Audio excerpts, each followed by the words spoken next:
тръгнем от Т и трябва да отидем до И. Първо трябва да обърнем. Казвай какво правиш. Обръщаш, завиваш на коя страна?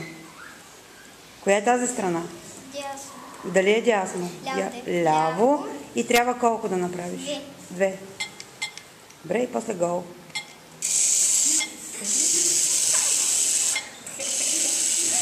Добре.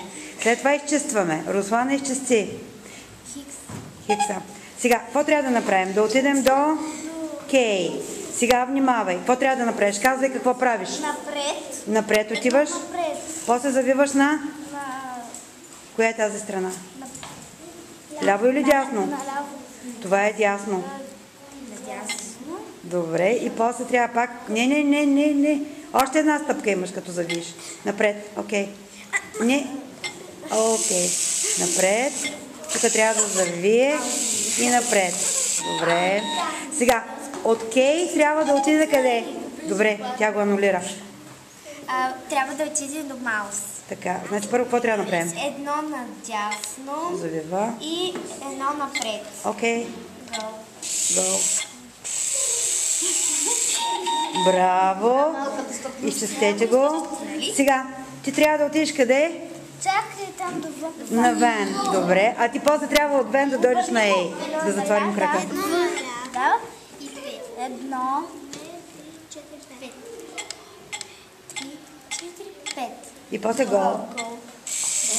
Не може да се стъпи.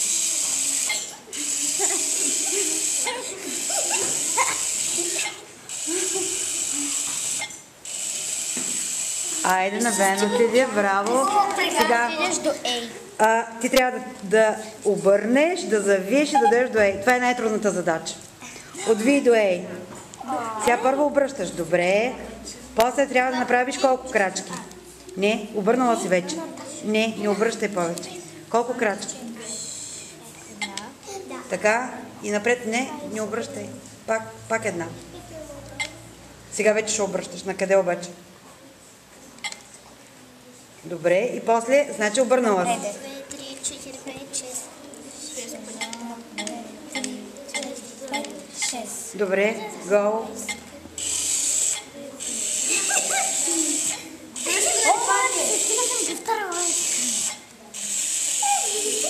Чиличката Майя.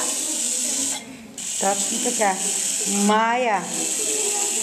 Това се казва бибокс. Бибокс, точно. Айде. Браво на децата. Следващия път първите, които си прочитат думите, идват тук да играят. Може. Следващия път нямаме време.